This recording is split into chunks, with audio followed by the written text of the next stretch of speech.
नमस्कार, चर्चा चुनाव की में आपका स्वागत है। मैं हूं आपके साथ सावन दीक्षित। नमस्कार, चर्चा चुनाव की में आपका स्वागत है। मैं हूं आपके साथ सावन दीक्षित। आज बात करते हैं बिजावर विधानसभा की, जहां से राजेश बबलू शुक्ला इस समय वर्तमान में बीजेपी से विधायक हैं। पहले समाजवादी पार्टी से चुनाव लड़े थे और काफ़ी अंतराल से पुष्पेंद्र नाथ पाठक को उन्होंने शिकस्त दी थी। अभी जो बीजेपी की सूची जारी हो चुकी है 4, उसमें अभी तक बिजावर का नाम शामिल नहीं हुआ है, लेकिन ये कयास लगाए जा रहे हैं कि सिटिंग एमएलए को ही बीजेपी प्रत्याशी बनाएगी। हम आज बात करते हैं राजेश बबलू शुक्ला से, जो यहाँ पर वर्तमान में विधायक हैं। आपका प्राइम मिनिस्टर इंडिया में स्वागत है। जी धन्यवाद भैया। अभी बीजेपी की लिस्ट आने वाली है 1-2 दिन में, लेकिन अभी जो पहले कई प्रत्याशी घोषित हो चुके हैं उसमें आपका नाम नहीं आया है। निश्चित बिजावर का एक पुराना इतिहास रहा है कि बिजावर में किसी भी पार्टी ने जब जब टिकट दिए हैं तो सबसे लास्ट में आते हैं। और जहां तक सूची में ना आने का कारण है, तो अभी 67 से 70 विधायक ऐसे हैं जिनकी सूची में नाम नहीं आए हैं। केवल उन सीटों पे प्रत्याशियों की सूची पहले आई थी जो आकांक्षी विधानसभाएं हैं, जहां भारतीय जनता पार्टी के विधायक नहीं हैं। उसके बाद जो चौथी सूची आई उसमें केवल मिनिस्टर और हाई प्रोफाइल सीटें जो हैं, जहां कोई विवाद और कोई समस्या नहीं है, वहाँ के लोगों के आए थे। अब जो 94 लोगों की सूची है, मैं समझता हूँ 1-2 दिन के अंदर आप सबके सामने होगी। पहले आप कांग्रेस में थे, इसके बाद समाजवादी पार्टी से चुनाव लड़े, जीते, एक बीजेपी के हुई आपने शिकस्त दी, फिर बीजेपी में शामिल हुए। कहीं इसलिए तो नहीं अभी टिकट रोका गया है? नहीं, ऐसा कुछ नहीं है। मैं चूँकि समाजवादी पार्टी से चुनाव जीत के गया और जब सरकार बनी तो पहली सरकार के साथ भी था। उसके बाद जब सरकार गिरने की बारी आई तो मैं तो जब हमने भारतीय जनता पार्टी जब ज्वाइन की तो उस समय भारतीय जनता पार्टी के कार्यालय में आप लोगों से कहा था कि जनता ने इस उद्देश्य से हमें चुन के भेजा है, अकेला जब भेजा है तो कि हमारे क्षेत्र का विकास हो, जो 50 सालों तक बाहरी लोग बनते रहे। और उस समय भी लोगों ने पूछा कि आपने फिर पार्टी बदल दी, तो हमने कहा था बिजावर के विकास के लिए हमने पार्टी बदल दी है। और आज उस बदलने का कारण है कि बिजावर में आप विकास देख के आइए, जो 50 सालों में नहीं हुआ है। बिजावर में विकास हुआ। माननीय मुख्यमंत्री जी शिवराज सिंह जी मोहनिया महोत्सव में बिजावर आए और हमने उनसे 9-10 मांगे रखी। आज मैं आभारी हूँ उनका और धन्यवाद देता हूँ कि जो भी हमने मांग उनसे रखी, बिजावर की धरातल पे उनने पूरी मांगे हमारी स्वीकार की।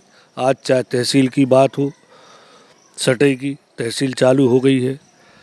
सामुदायिक स्वास्थ्य केंद्र में ऐसा दुर्भाग्य है, मेरी नज़र में शायद ऐसी बिरली जगह होगी कि नगर पंचायत और 15,000 और 20,000 की आबादी वाले गांव में 6 बिस्तरों का अस्पताल हो, प्राथमिक स्वास्थ्य केंद्र। सटई में ऐसा था, मैंने 30 बिस्तर का करा के सामुदायिक स्वास्थ्य केंद्र में उन्नयन कराया। बिजावर में स्वास्थ्य 30 बिस्तर का था, यहाँ 50 बिस्तर का करा के सिविल अस्पताल की घोषणा कराई। या सिविल अस्पताल के भी कैबिनेट ने आदेश कर दिए है। ITI कॉलेज का है। 32 साल पहले बिजावर में कॉलेज खुला था, BA की क्लासें थी। 32 साल के बाद BSc की क्लासें इस साल चालू हुई हैं। स्टेडियम है, बिजावर मातुमा रोड है। आज क्षेत्र के एरिया में जाओ आप, जब से देश आज़ाद हुआ है तब से रोडें नहीं डली थी। आप जाओ कुबी, जटाशंकर, बांकी, जुनवानी, एक गोपालपुरा रोड है वर्तमान में डल रही है। ऐसी मतलब इतनी रोडें हैं कि मैं समझता हूं कि 5 विधानसभा के किलोमीटर में आप रोड जोड़ लो और बिजावर विधानसभा की जोड़ लो, बराबर निकलेंगी। जी, हमारा सौभाग्य इस क्षेत्र का विकास करने का हमें सौभाग्य मिला और जनता ने अवसर दिया था। और भी जो समस्याएं, आज छोटी छोटी समस्याएं, पिछड़ा क्षेत्र है, आदिवासी क्षेत्र है, कभी लोगों ने देखा नहीं थी। भोपाल और झांसी जाना मुश्किल होता है लोगों को इलाज कराने के लिए। मैंने चिरायु अस्पताल का छतरपुर जिले का पहला ऐतिहासिक कार्यक्रम मतलब मेडिकल कॉलेज को बुलाया और 15,000 से भी ज़्यादा लोगों की इलाज कराई। ऐसे बहुत कोरोना काल में आप देखो, आज मैंने इस बिजावर क्षेत्र में 50 सालों में जो काम नहीं हुए वो हमने करके दिखाए हैं। आपके विधानसभा में कहा जाता है जो केदारनाथ धाम जिन्हें जटाशंकर के नाम से जाना जाता है, रोपवे सैंक्शन हुआ था, वो अभी तक नहीं बन पाया। बिल्कुल, आपने देखा होगा अभी लास्ट जब माननीय मुख्यमंत्री जी ने वर्चुअल लोकार्पण किए हैं, उसमें रोपवे का 12 करोड़ 59 लाख की लागत से उसका भी भूमि पूजन कर दिया है एमपी द्वारा, और उसके साथ 3 करोड़ 73 लाख के वहाँ के विकास के निर्माण कार्यों का भी वर्चुअल भूमि पूजन माननीय मुख्यमंत्री जी ने आचार संहिता के एक दिन पहले कर दिए हैं। और मैं समझता हूँ कि 2-3 दिन के अंदर इनके काम भी स्टार्ट होने वाले हैं। चुनाव के पहले दोनों कार्य स्टार्ट कर दिए जाएंगे। ऐसा आपने क्या किया है विधायक रहते हुए कि जनता आपको ही चुने?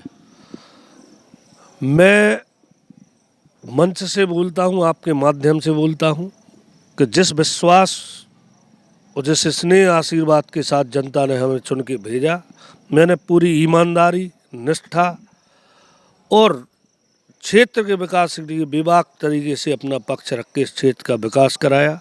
आज कोई मंच से नहीं बोल सकता है नेता कि विधायक निधि हुई, कोई अधिकारी आपके सामने खड़ा होकर ये नहीं कह सकता कि बबलू शुक्ला के ऊपर 1 पैसे का आरोप है कमीशन खोरी के या किसी का। मैंने पूरी ईमानदारी और निष्ठा से काम किया है।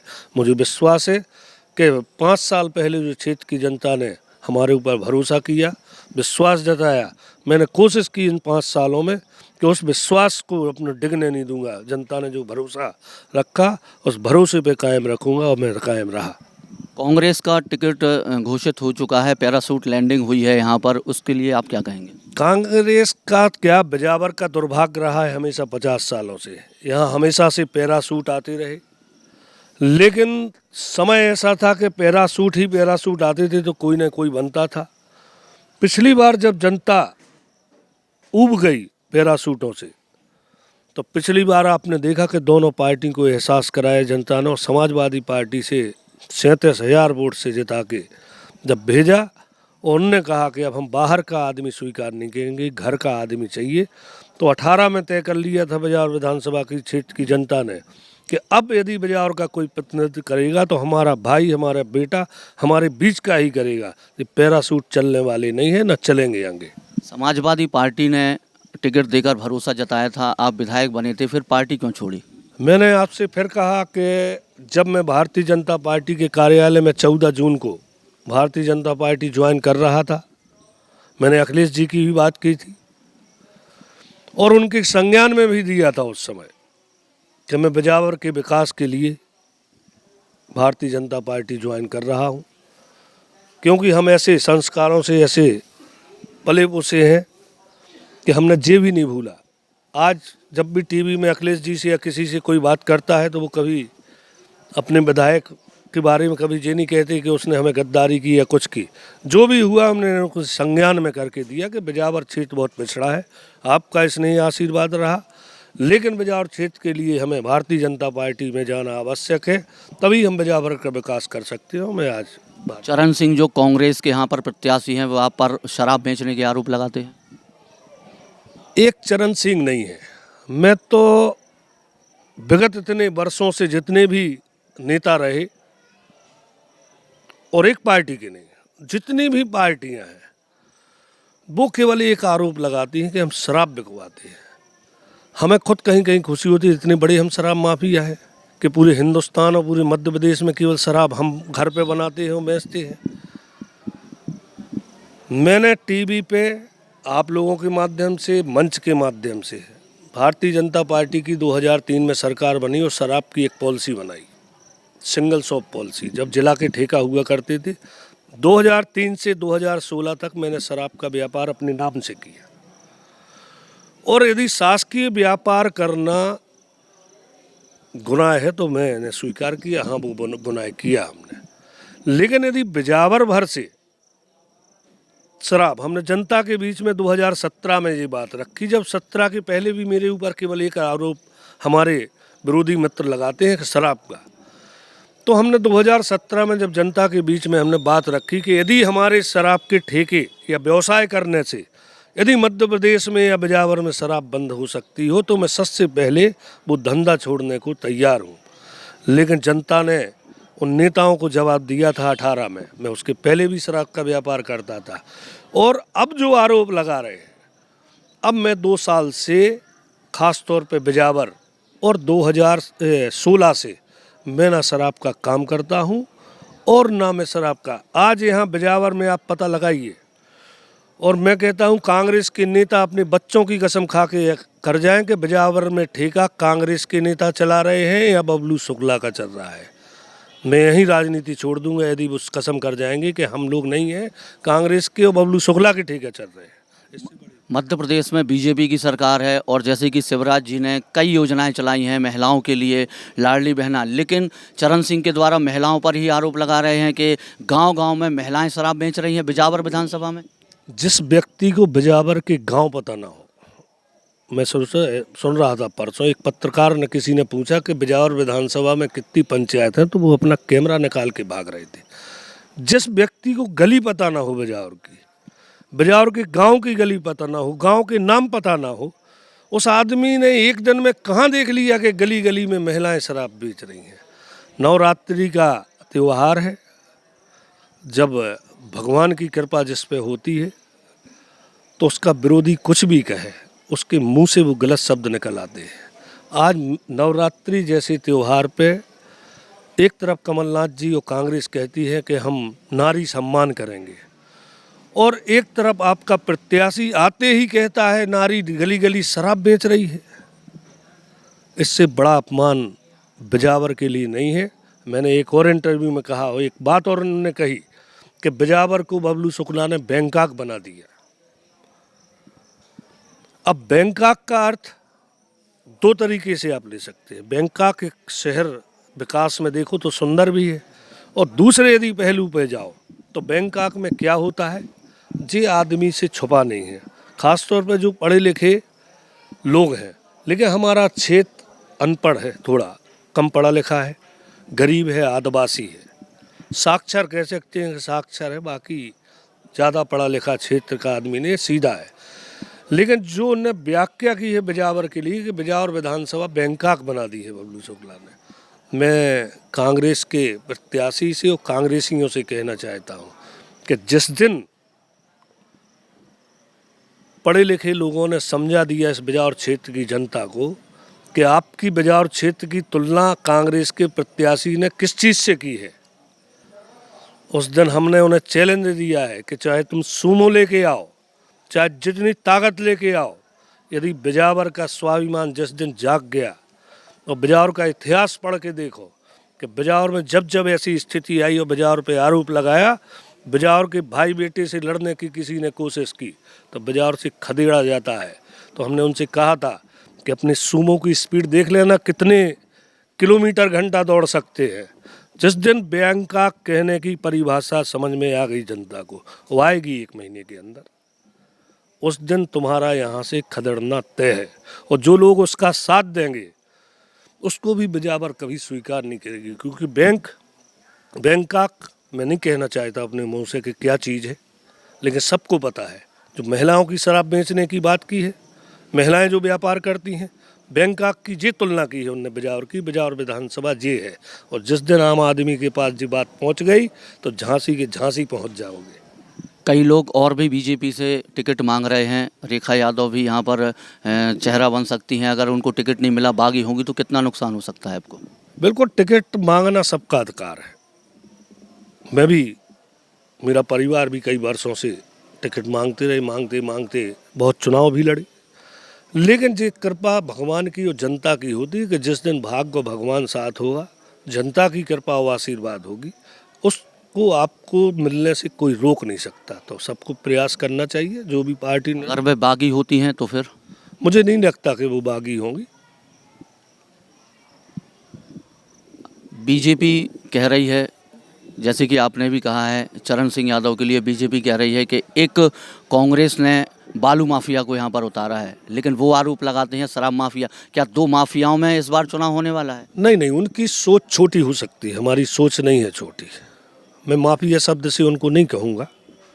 यदि कोई व्यापार करते हैं, चूँकि हमें जानकारी नहीं वो कहाँ बालू का व्यापार कर, यदि बालू का वो व्यापार करते हैं तो हमें उनके व्यापार में कोई आपत्ति नहीं। अभी हम एक स्टेटमेंट सुन रहे थे कि अभी अभी हम देख रहे थे, वो एक कोई गांव में बोल रहे थे कि बिजावर में ठेका है और 55 दुकानें चल रही हैं।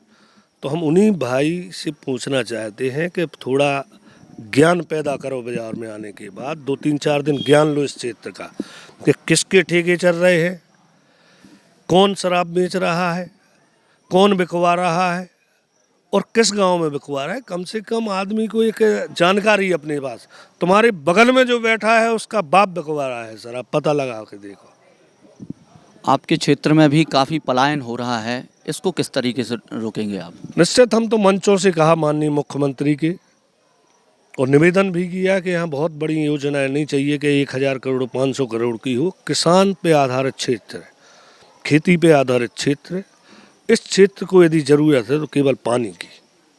जिस दिन इस क्षेत्र में किसानी के लिए पानी हो जाएगा और पीने के लिए पानी हो जाएगा, आप निश्चित न मानिए कि पंजाब के बाद दूसरा नंबर बुंदेलखंड का रहेगा। और हमारा प्रयास है, चूँकि इन 5 सालों में बहुत सी समस्याएं आई, सरकार गई, कोरोना आया, 2 साल कोरोना में, तो जितना समय मिल सका तो बिजावर के विकास में किया। आप बिजावर के मंदिरों को देख के आई, जो मूलभूत जरूरतें, सिविल अस्पताल कराया बिजावर, कॉलेज बताई चुके में कराया। तो छोटी छोटी जो मूलभूत समस्याएं जो वाकई आज की ज़रूरत है उन पर ध्यान दिया। आगे केवल एक ही लक्ष्य रहेगा, इस क्षेत्र को पानी देने का। कैन बेतवा बहुत बड़ी योजना बिजावर विधानसभा में बनने जा रही है। समय लगेगा 8-10 साल, लेकिन उसके पहले हम चाहते हैं कि छोटे छोटे तालाब और बांध बने जिससे सिंचाई के साधन हो। और अगले 5 साल जनता का आशीर्वाद, इस क्षेत्र की जनता की कृपा रही, भगवान की कृपा रही, तो इन 5 सालों में इस क्षेत्र को पानी देने का प्रयास करूँगा। अगर आप दोबारा विधायक बनते हैं, सरकार बीजेपी की बनती है, तो पहली प्राथमिकता आपके क्षेत्र में क्या होगी, जो सबसे पहले करेंगे आप? मैं बताया कि सबसे ज़रूरी काम है किसान को पानी की, कि इस क्षेत्र को पानी की बहुत ज़रूरत है। जिस दिन पानी मिल गया उस दिन ये क्षेत्र पंजाब हो जाएगा, यहाँ से पलायन बंद हो जाएगा, ये तय है। तो आपने देखा कि राजेश बबलू शुक्ला ने प्राइम 18 इंडिया की टीम से चर्चा की है और उन्होंने बताया है कि सबसे पहला उनका जो काम होगा विधायक बनने के बाद, तो वो पलायन रोकने का प्रयास करेंगे और किसानों की समस्याओं को सुनेंगे। और अभी आपको एक चीज़ और बता दें कि अभी लिस्ट जारी नहीं हुई है और अभी प्रत्याशी नहीं घोषित हुए हैं। यहाँ पर वर्तमान में बीजेपी की सदस्यता लेने के बाद यहाँ पर विधायक हैं और अभी यह तय नहीं हुआ है कि टिकट किसको मिलेगा। हालांकि सिटिंग एमएलए को टिकट देने की बात बीजेपी कर रही है। प्राइम 18 इंडिया के लिए सावन दीक्षित, बिजावर।